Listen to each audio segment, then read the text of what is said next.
Hello दोस्तों, how are you? This side Gurcharan. तो अभी मैं आपसे डिस्कस करूंगा करूर वैश्य बैंक है, इसके फंडामेंटल स्टडी करवाऊंगा आपको। और जो नतीजे हैं तो नतीजे तो आप इतने शानदार नतीजे आए हैं, आप सोच भी नहीं सकते हो। आप मैं आपको एक सिंपल बात बोलूंगा, कोई भी बैंक आप उठा के देख लो, yes bank, PNB, union bank, Lakshmi Vilas bank, मतलब कितने भी बैंक आप उठा के देख लो, हर बैंक में लॉस है। हर बैंक में किसी न किसी क्वार्टर में लॉस उन्होंने शो किया ही किया है।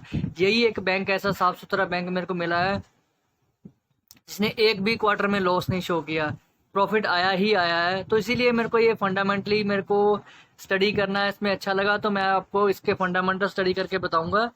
तो आप इसमें फंडामेंटल्स भी देखो और आपको पता चलेगा कहाँ कहाँ इन्वेस्ट करना है इस बैंक में। काफ़ी अच्छा बैंक है ये। करूर वैश्य बैंक के क्वार्टर 1 के नतीजे आगे 45% तक इनका प्रॉफिट बढ़ गया। 45% मुनाफा कम नहीं होता, बहुत ज़्यादा होता है। 105 करोड़, कहीं ना 50 करोड़ के पास आया होगा, तो अभी 105 करोड़ आ गया। तो जो रिटेल बैंक की ये नतीजे भी, मतलब 30 जुलाई को इनके नतीजे आए थे। 30 जुलाई के बाद अभी तो 14-15 दिन बाद मैं वीडियो बना रहा हूँ, लेट हो गया। तो उसके अकॉर्डिंग अभी स्टडी करते हैं। और 929 करोड़ के पास इनका, मैं लेट हो गया इस वीडियो बनाने, वरना 4-5 रुपये मैंने मिस कर दिए क्योंकि मेरे को अभी ये स्टॉक मिला है। और 981 करोड़ की आप देखो, रिटेल बैंकिंग इनकम है, थोड़ी सी कमी, कहा 981 करोड़ थी 929 करोड़ है, कोई इतना फर्क वाली बात नहीं है। और जो वाइल इंटरेस्ट इनकम जो है 1376 करोड़ से कम हुई, जबकि ये 1492 करोड़ थी जून 2019 में, थोड़ी सी कम हुई है। लेकिन तो आपको फंडामेंटल्स पता होने चाहिए, सेल हो रही है कि नहीं हो रही, आपका जो आप जो दुकान खोल के बैठे हुए, आपका माल बिक रहा कि नहीं बिक रहा। मेन तो ये है, थोड़ा बहुत है ऊपर नीचे मुनाफा चलता रहता है।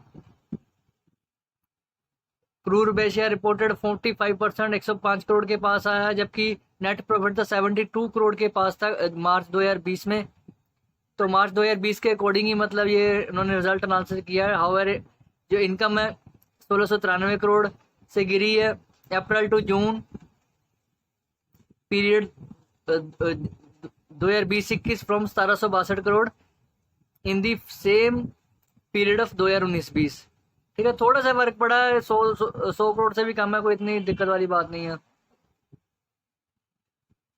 एसेट्स क्वालिटी इनकी इंप्रूव हुई है। अभी ग्रोस एनपीए भी इनका कम हुआ है, ये देखो 8.34 रही, जबकि 9.17 था, एक साल पहले की बात है। तो एनपीए में कम होना एक बहुत अच्छा संकेत होता है बैंक की ग्रो के लिए। जब एनपीए भी गिरा इनका, ग्रोस एनपीए भी जीएन वो भी गिरा है। नेट एनपीए भी इनका, bad loan also reduce from 3.44 to from 4.94। देखो कहाँ से नेट एनपीए बैड लोन की प्रोविजनिंग भी कम हो गई। मतलब मेरे जो लोन मर सकते थे, लोगों के जरिए पैसा मर सकता था, वो मेरे को शंका होती 4-5% तो मेरा मरेगा ही मरेगा, वो भी कम हो गई, 5% से 3.5% रह गई है। तो ये अच्छा संकेत है। प्रोविजनिंग फॉर बैड लोन, इन्होंने कंटिजेंसी प्रोविजन बहुत कम बनाई है इन्होंने, 300 करोड़ ऑन एन एवरेज में आपको दिखाऊंगा, 300 करोड़ के आसपास इनकी प्रोविजनिंग चल रही है।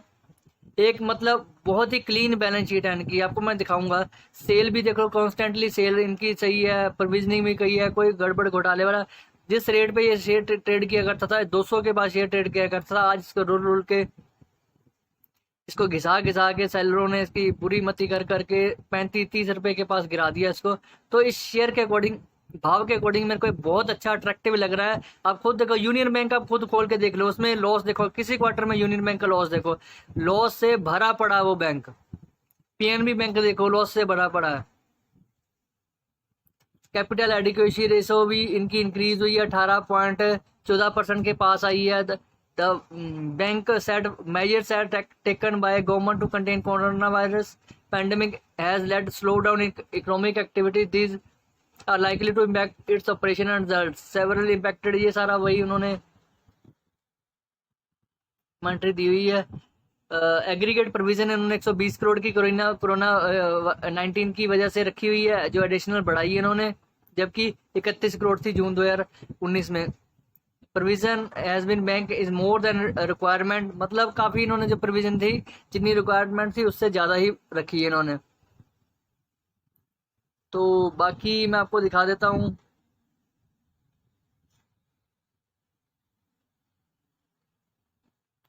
इसके जो फंडामेंटल्स आपको स्टडी करवाता हूँ।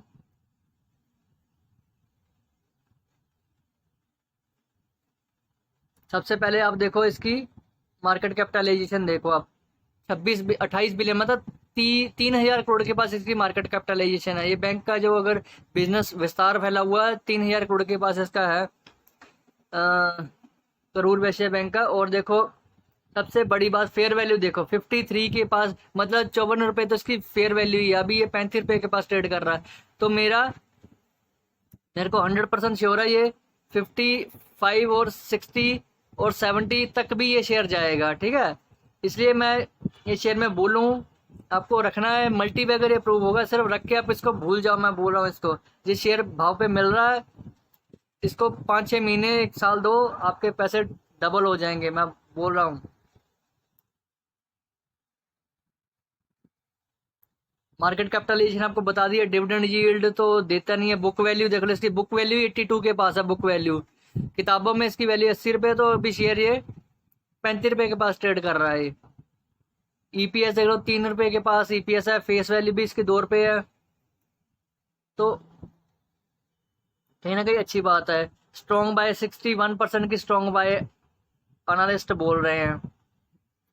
और ईपीएस मैंने आपको फिर यहाँ पे दिखा रहा हूँ, सिंबल्स में दिखाता हूँ भाई। Q2, Q3, Q4, मतलब वही 1-2 रुपए के, मतलब ऑन एन एवरेज 2-3 रुपए के पास इनकी ईपीएस बनती है। क्योंकि मंदी का दौर चल रहा है तो बैंकों पे इफेक्ट पड़ा है, इसलिए बैंक कहाँ 200 पे ट्रेड करता था, अभी 35 रुपए पे आ गया। तो इसलिए रिटर्न ऑन इक्विटी भी इनकी कम हुई है। कहाँ 12% थी, अभी 6% रहेगी 2018 में, फिर 3%, अभी धीरे धीरे बढ़ रही है। 2020 में देखो 3.61% हो चुकी है। तो 2021 में भी ये बढ़ेगी return on equity. Return on assets देख लो, ये भी यहाँ पे इम्प्रूव हुई है। 2020 में 0.34% इम्प्रूव हुई है, जबकि 2019 में 0.31 थी, पहले 1% की थी। और मैं आपको दिखाता हूँ यहाँ पे ईपीएस देख लो। ईपीएस तो मैंने आपको देखा, वही 3 रुपए के पास ईपीएस भी 2020 में बढ़ा है इसका। तो खुद आप चीज एनालिसिस करो। जब मैंने आपको याद है कौन सा बैंक, डीसीबी बैंक था, 60 रुपए के पास आपको रिकमेंड किया तो 90 रुपए पहुंच गया था। कम से कम वो 50% तक मूवमेंट दी थी उसने। इसी तरह ये बैंक भी जाएगा, 50 तक भी आ गया तो इसका मतलब सिर्फ आपकी जो मनी है आधे से ज्यादा हो चुकी है। आप 100 रुपये लगाते तो आपका 6-7 महीनों में 150 रुपये बन जाएगा आपका। रख के भूलने वाले बैंक है ये। 4-5, अभी 2.94 इसकी ईपीएस बढ़ गया, ईपीएस बढ़ा है इसका, ठीक है। और भी फंडामेंटल आप देखते जाओ। डेट टू एसेट, डेट थोड़ा ज्यादा, मतलब 90% तक है डेट का, थोड़ा सा पॉइंट है, पर वो कवर कर लेंगे। अगर इनका बिजनेस चलता रहा तो डेट भी कवर हो जाएगा इनका। तो ऑन एन एवरेज जितना ईपीएस एक्सपेक्टेड था 2020 में, उससे ज्यादा ही इन्होंने देखो ईपीएस अर्न किया। 2.73 था तो ईपीएस आया इनका 2.94 था। अभी फाइनेंशियल ईयर 2021 में 3.63 चाहिए इनको। तो पहले ही क्वार्टर में इन्होंने डबल प्रॉफिट दिखा दिया, 45% जंप करके प्रॉफिट दिखाया। तो आप खुद समझ लो इजीली अचीव कर लेंगे 2021 तक। इसको टाइम दो। करूर वैश्य बैंक बहुत अच्छा बैंक है ये। ईपीएस इनकी एज पर एक्सपेक्टेशन ईपीएस बहुत अच्छी ईपीएस चल रही है। नेट इंटरेस्ट, नेट इनकम देख लो, जो इनकी जो कमाई है बैंक की, पहले 6 बिलियन मतलब 600 करोड़ थी कौन 2017 में, फिर 350 करोड़ रह गई, फिर 2019 में 200 करोड़ रह गई, अभी 235 करोड़ बढ़ चुकी है इनकी 2020 में का रिजल्ट। 235 करोड़। तो अभी पहले क्वार्टर इन्होंने 100 करोड़ के पास प्रॉफिट कमा लिया हुआ है, अर्न कर लिया हुआ है। तो कहीं ना कहीं मेरे को पता है आने वाले टाइम में, क्योंकि अभी जिस मंदी का दौर चल रहा है कि फाइनेंस के अलावा बैंकों के पास कोई हल नहीं, इन्होंने फाइनेंस देना ही देना, लोगों ने फाइनेंस लेना ही लेना है। तो जो बैंक वही अच्छा होता है जो मतलब अपना पैसा कस्टमर से निकालना जानता है। इसीलिए इनका कोई एनपीए भी ज़्यादा नहीं है इनके, मैंने एनपीए भी आपको बता दी हुई है। टोटल रेवेन्यू देख लो इनका रेवेन्यू हर साल बढ़ रहा है इनका, देखो कॉन्स्टेंटली रेवेन्यू बढ़ रहा है। तो आप खुद सोचो, मेरी आमदन बढ़ रही है, 3500 करोड़ के पास मेरा बिजनेस चल रहा है 2020 में। आने वाले इसको रख के भूल जाओ, मैं बोल रहा हूँ इसको, ठीक है। बैलेंस शीट देख लो, बैलेंस शीट 600, मतलब वही लाइबिलिटीज इनकी भी ऑन एन एवरेज पार, मतलब पार चल रही है। बट इतनी दिक्कत वाली बात नहीं होनी चाहिए इसमें, ठीक है। बाकी आपको मैं दिखा देता हूँ इसमें डिलीवरी जो उठाई गई है, आप खुद देख लो। कल के फ्राइडे में 40-60 मतलब 50% के आसपास डिलीवरी उठाई गई है इसमें। और 5 दिनों में जो डिलीवरी उठाई जा रही है वो मैं आपको दिखा भी देता हूँ। एक मिनट रुक जाओ। और यहाँ पे जिसने फंडामेंटल्स देखने हो, मैं आपको खुद मनी कंट्रोल की साइट पे लेके आया हूँ। डिलीवरी यहाँ पे देखो, डिलीवरी वाइज 14 तारीख का मैं लगाता हूँ, वही 46% की डिलीवरी उठाई गई है। तो ये काफी, ये करूर वैश्य बैंक का आप देख लो, 36 रुपये कहीं ना कहीं ये शेयर का भाव चल रहा है, करूर वैश्य बैंक। और मेन दिक्कत आपको देखने के लिए ये चीज, आपका कारोबार हो रहा है कि नहीं। आप उस चीज में पैसा लगाओ जिसका कारोबार चल रहा है, बस। फंडामेंटल उसी को बोलते हैं, और कोई फंडामेंटल नहीं। जो आप मर्जी, जितना मर्जी आप सर्च करी जाओ, बोलिंगर बैंड, एवरेज यूवरेज, कुछ नहीं आपको मिलेगा। सिंपल, मैं देसी भाषा में यही बोलता हूँ, अगर आपका माल बिक रहा है तो शेयर में जान आएगी आएगी। जून 2019 में देखो, ये चीज सबसे बड़ी इंपॉर्टेंट देखने वाली। देखो मेरा हर साल, मैंने एक लेवल मेंटेन करके रखा हुआ है, मेरी 1112 करोड़ के आसपास मैंने सेल करनी ही करनी, जो मर्जी हो जाए। तो ये बहुत अच्छी चीज है, बहुत अच्छी चीज है। ये जून 2019 का डाटा है, मतलब 1100 करोड़ के आसपास। कहीं नहीं इन्होंने सेल कम नहीं की, कहीं कुछ नहीं किया। और नेट, अगर मैं नीचे आपको प्रॉफिट भी दिखाऊंगा, देखो 72 करोड़ प्रॉफिट था यहाँ पे। देखो profit after tax from ordinary activity 72 crore था। कंसोलिडेट स्टैंडर्ड तो 105 करोड़ आया। कहीं ना कहीं ये जून 2019 में आप खुद मान के चलो कि 45% तक जंप हुआ ये मेरा प्रॉफिट भी। आप 60-83, मतलब उन्होंने एवरेज इन्होंने मेंटेन करके रखा हुआ है ये। तो ईपीएस भी देख लो, वही ईपीएस 1 रुपए के पास, 1-1.5 रुपए के पास इन्होंने ईपीएस एवरेज लेवल इन्होंने बना के रखा हुआ है। तो पूरे 4-5 क्वार्टरों की मैंने आपको सेल दिखा दी है, सिंपल। पूरे साल वाइज सेल किसी ने देखनी हो, साल वाइज सेल भी देख सकता है मनी कंट्रोल की साइट पे। कारोबार देखो आप इनका, मार्च 2016, मार्च 2017, मार्च 18, मार्च 19, ऑन एन एवरेज मैंने सेल कितनी मेंटेन करके रखी, 4500 करोड़ के पास एवरेज सेल मेंटेन करके रखी हुई है। तो बहुत अच्छा संकेत। आप खुद देखो, कहीं कम नहीं हो रही, कहीं ज्यादा, सब थोड़ा थोड़ा करके बढ़ा ही रहे हैं। जिस तरह की अभी सिचुएशन चल रही, तो इनका बिजनेस और बढ़ेगा इनका। तो ये छोटा बम धमाका, आप इसको होल्ड करके रखो। और नीचे सीधा मैं लेके चलता हूँ प्रॉफिट।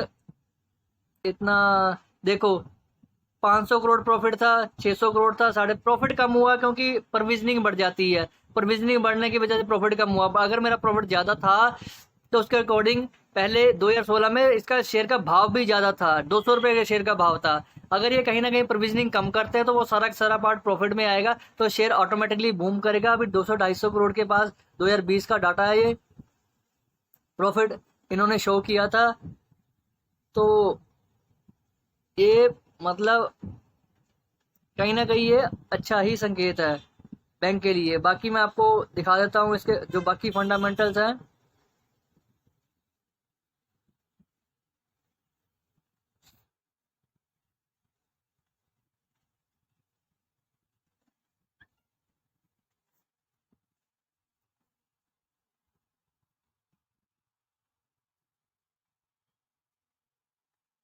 फंडामेंटल्स आपको पता होना चाहिए।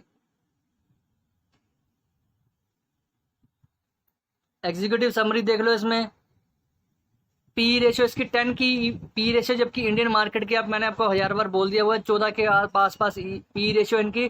तो उससे कम ही अभी ये ट्रेड कर रहा है, तो अच्छी बात ही है। पी रेशियो इंडस्ट्री की, जो बैंक की पी रेशियो चल रही है वो 17 की चल रही है, अपनी इंडियन निफ्टी की मार्केट की चल रही है 14 की, तो उससे कम ही ट्रेड कर रहा है।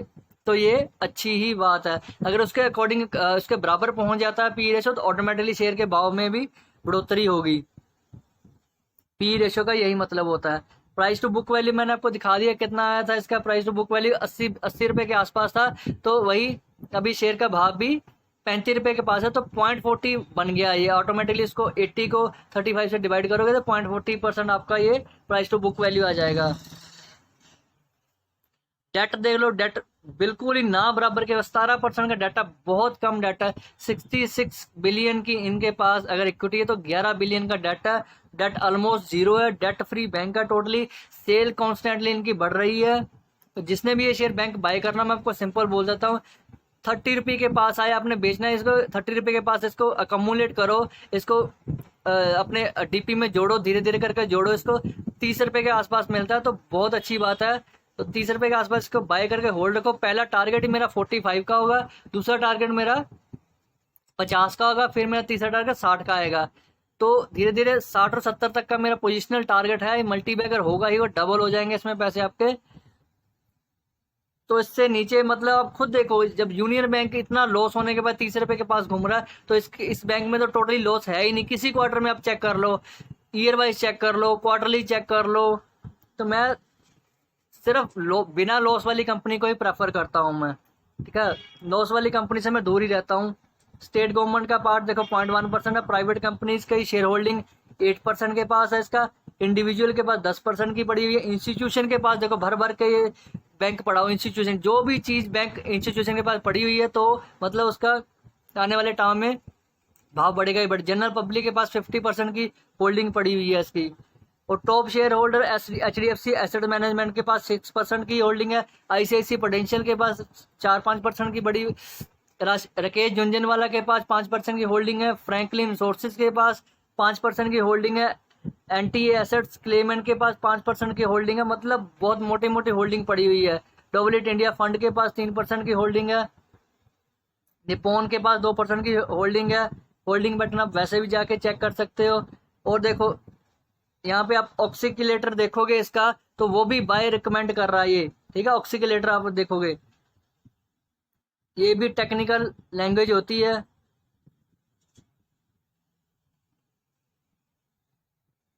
मूविंग एवरेज जो रिकमेंड कर रही है वो भी बाय ही रिकमेंड कर रही है इस बैंक में। और अगर आप टेक्निकल एनालिसिस में ये देखोगे, एक ये देखो क्रूर वैश्य बैंक लिखा हुआ है, तो यहाँ पे भी ये बाय की ही, न्यूट्रल से ऊपर बाय की ही रिकमेंडेशन आ रही है आपको क्रूर वैश्य बैंक में मूविंग एवरेज के अकॉर्डिंगली। तो सब कुछ मैंने आपको बता दिया इस बैंक का क्या होगा। वीडियो आपको अगर अच्छी लगी तो शेयर करो, लाइक करो। Thanks, Gurcharan hair.